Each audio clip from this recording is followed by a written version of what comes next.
Today I bring you a comprehensive report on the significant events on the Ukrainian front as of February 4th, 2025. The war between Ukraine and Russia has entered a critical phase, with intensified fighting on multiple fronts and targeted strikes hitting both military and civilian infrastructure.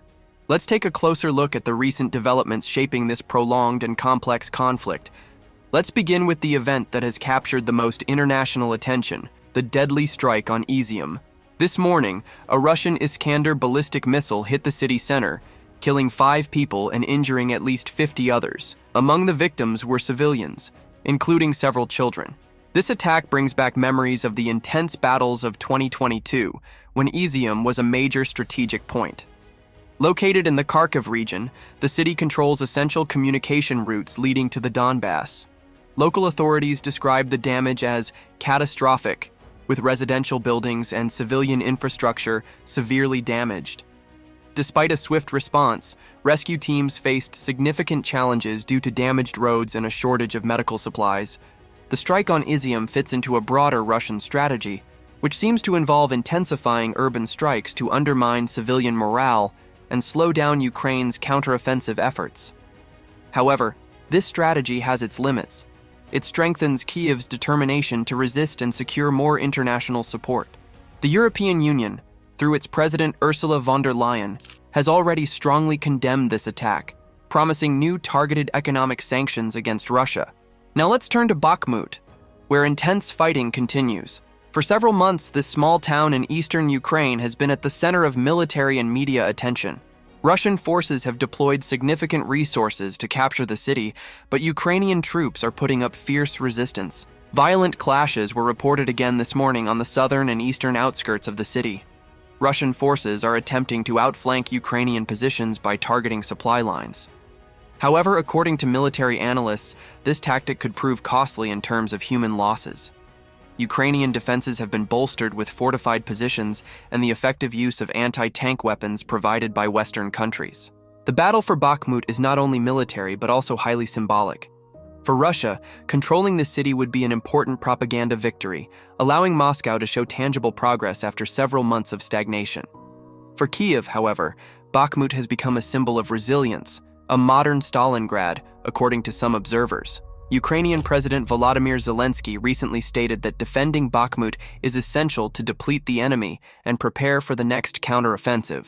Meanwhile, the regions of Kherson and Zaporizhia remain under constant pressure. Sporadic strikes have been reported over the past 24 hours, particularly on energy infrastructure. Moscow's goal is clear: to deprive the Ukrainian population of electricity and water during the harsh winter. But this strategy could backfire by strengthening Ukrainians' resolve. The recent delivery of air defense systems, including Patriot batteries and Iris-T systems, has reduced the impact of Russian strikes, although the threat remains significant. On the military front, Ukraine is undergoing an internal reorganization. The government has announced a major reform of the armed forces, replacing the current brigade system with larger and more coordinated Army Corps units. According to experts, this reform should improve operational flexibility and allow for better use of Western-supplied military resources. Simultaneously, several high-ranking commanders have been replaced, a measure aimed at injecting fresh perspectives and addressing tactical mistakes made in the early stages of the conflict. On the Russian side, internal tensions continue to rise. Recent reports indicate that several field commanders have expressed frustration over their troops' inability to achieve significant advances. This frustration is also reflected among the population, where human losses are starting to weigh heavily on national morale. Some experts predict that if Russia fails to make a major breakthrough by spring, public support for the war could erode rapidly.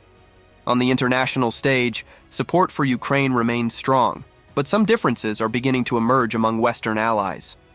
The United States recently announced additional military aid, including Abrams tanks and long-range munitions.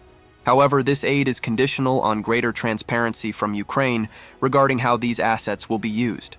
Meanwhile, the United Kingdom has promised increased support, while France is considering sending additional defense systems. Germany continues to play a key role in supplying Leopard 2 tanks, but faces internal criticism over the slow pace of its deliveries. China, which has so far maintained a relatively neutral stance, appears to be adopting a more assertive posture. Unconfirmed reports suggest that Beijing may provide non-lethal equipment to Russia, potentially complicating the diplomatic situation further. Aware of these risks, Ukraine is stepping up its efforts to strengthen alliances with other Asian powers, including Japan and South Korea.